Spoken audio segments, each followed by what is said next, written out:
ધોરણ 7 પ્રોજેક્ટ પ્રવૃત્તિ બુક પાના નંબર 22 પ્રોજેક્ટ પ્રવૃત્તિ 7 પોશાકની વિવિધતા. વિવિધ ઋતુઓમાં તમે અલગ અલગ પ્રકારના કપડાં પહેરતા હશો. આમાં શાળાનો ગણવેશ, હળવા સમયનો પોશાક વગેરે જુદા હોય. તેમાં પ્રસંગ અને ઋતુ અનુસાર કેટલાક પોશાક જુદા હશે. તમારા ઘરના સભ્યો અને તમે અલગ અલગ પ્રકારના અને અલગ અલગ સામગ્રીમાંથી બનેલા કપડાં પહેરતા હશો. તમારા ઘરના તમામ સભ્યોના 3 થી 4 અલગ અલગ પ્રકારના પોશાક વિશે નીચે આપેલ કોષ્ટકમાં માહિતી લખો. એક ટેબલ આપણને આપેલું છે. તેમાં આપણે માહિતી ભરવાની છે.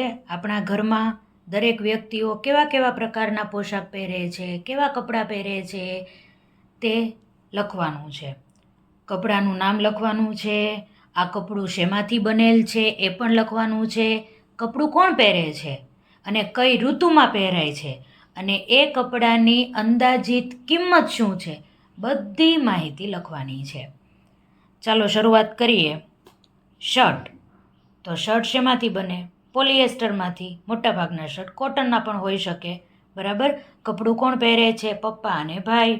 બધી ઋતુમાં પહેરી શકાય અને એક શર્ટની કિંમત અંદાજિત 300 રૂપિયા હોઈ શકે. પછી સ્વેટર. ઊનમાંથી બને, બધા પહેરે, શિયાળાની ઋતુમાં પહેરાય છે અને તેની અંદાજિત કિંમત 1200 રૂપિયા છે. ફ્રોક. કોટનમાંથી બનેલું છે. છોકરી, નાની છોકરી હોય એ ઘરમાં હોય એ પહેરે છે. નાની બેન તમે લખી શકો. બધી ઋતુમાં પહેરે છે. અંદાજિત કિંમત 350 રૂપિયા. ગરમ મોજા જે આપણે શિયાળામાં પહેરીએ છીએ તે ઊનમાંથી બને છે, બધા પહેરે છે, શિયાળાની ઋતુમાં પહેરાય છે અને 150 રૂપિયાની કિંમત. જેગીન્સ તમે જે પહેરો છો એ લાઇક્રાની.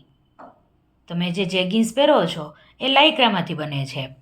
કોણ પહેરે છે? બહેન. બધી ઋતુમાં પહેરાય, 250 રૂપિયા તેની અંદાજિત કિંમત.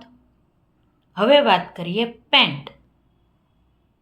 કોટનમાંથી બને, પપ્પા પહેરે છે, બધી ઋતુમાં પહેરે છે.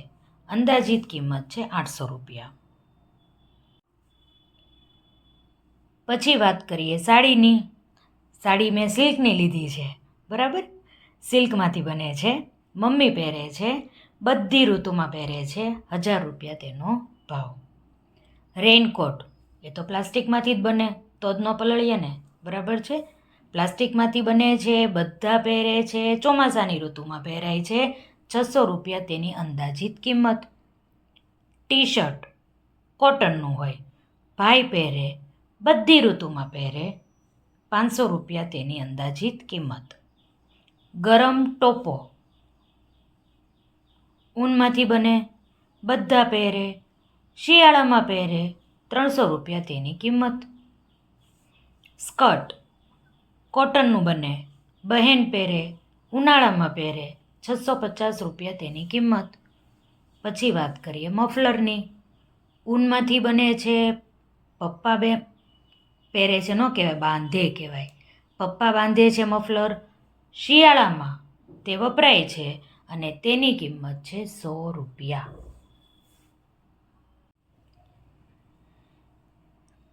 દરજી જે રીતે માપ લે તે રીતે માપતા શીખો.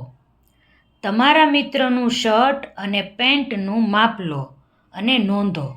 આ અંગે સ્થાનિક દરજીની રૂબરૂ મુલાકાત લો. હવે આપણે તો દીકરીઓની સ્કૂલ છે. આપણે શર્ટ પેન્ટનું માપ શા માટે શીખીએ? આપણે આપણા ડ્રેસનું માપ શીખીએ. તમે ઘણી વખત દરજી પાસે જતા જશો સ્કૂલનો યુનિફોર્મ સીવડાવવા માટે, બીજા કોઈ ડ્રેસ સીવડાવવા માટે. ત્યારે કેવી રીતે માપ લેતા હોય છે? શૂન્યથી માપપટ્ટીની શરૂઆત કરે, લંબાઈ માપે, પહોળાઈ માપે, ખભ્ભો માપે, કમર માપે, હાથનું માપ લે. સલવાર હોય તો કમરથી પગ સુધીનું માપ લે. એ આપણે ખબર જ છે, આપણે માત્ર એની નોંધ કરવાની છે. ચાલો જોઈએ. ડ્રેસનું માપ.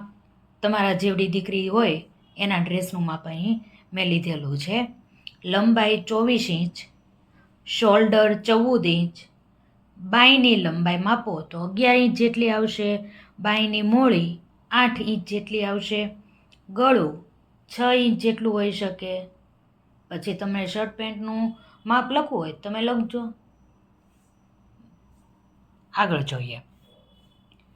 પેપરમાંથી કાગળની ટોપી બનાવીને પહેરો. એ તો આપણે બનાવીએ જ છીએ. વિવિધ પોશાક આધારે વેશભૂષા કરો. વેશભૂષા સાથે ગામ, ફળિયા, શાળામાં રેલીનું આયોજન કરો. આ પણ આપણે હર ઘર તિરંગા સમયે અથવા તો કૃષ્ણ જન્મ ઉત્સવ સમયે અથવા તો હમણાં શ્રાવણ મહિનો ગયો, શ્રાવણ મહિનામાં પણ આપણે શંકર ભગવાન બનાવ્યા હતા, બરાબર.